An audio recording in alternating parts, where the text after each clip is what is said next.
my terminology of what is an asset, what's a liability is very easy.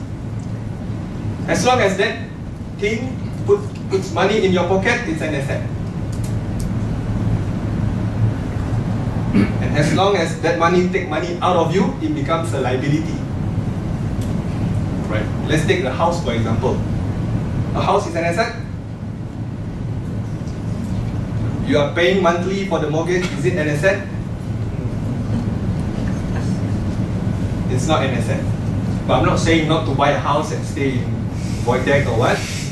But just know that it's not an asset. It's a liability. It's a liability. It's an asset only when you have, maybe you rent out your place. And after the rental income coming in, you minus off the mortgage, then you have some profit, and now that becomes an asset. So it could work both ways. A house could be an asset, a house could be a liability. It depends. Is a car an asset? A car an asset or a liability? Liability. It depends. Let's say you have a car. It's a liability because you are paying it. But if you rent your car and you do your calculation and there's a profit, so your car becomes a? So whether it's an asset or liability, it's how you use it. Rich people, they buy asset first, and once they have acquired enough asset, they buy liabilities. They buy their cars, they buy their gold watches, they buy their big houses, etc. Generally, poor people, they buy liabilities. Then you have to fork out. And that's where, like what Hidayah mentioned, that means you have to work in order to support your lifestyle. If you stop working today, you're not able to have all those cars, houses, travels and all that. Generally, people, laymen who doesn't have any money, they won't go to this kind of function, events and all that. Because they say, I can't afford it. I can't afford it. I can't afford it. It kills your spirit. I have no money at that time. So I go to a property roadshow and just look. Do you need money for window shopping? No. You need money? Alright. Just window shop and ask them, what this property is all about, what's that property, what's it, blah blah blah blah blah. Because I have this mentality of how can I afford it? How? How am I able to achieve? Not say I can't. Same goes, I train people to keep fit and be their physical fitness.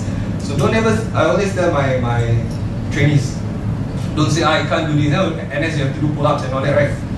Don't say you can't, I cannot. Internalize, you become, over the years, really you can't. You need to tell yourself, how can I?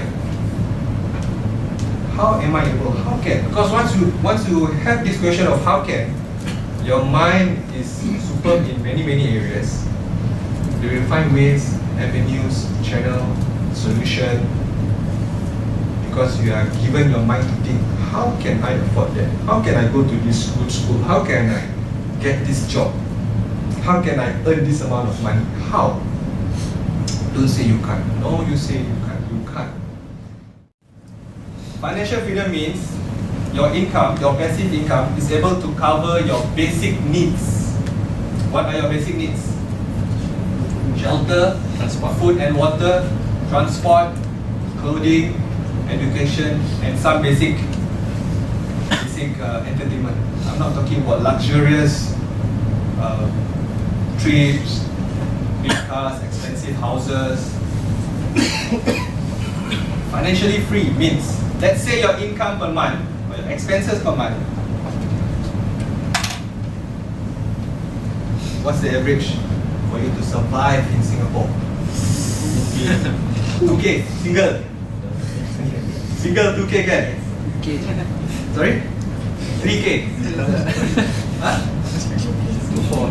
2.4? Oh, very precise. 2004. 2005. To survive. Basic needs. I'm talking about basic needs. Right? Meaning you still have to take the train and all that. Basic needs.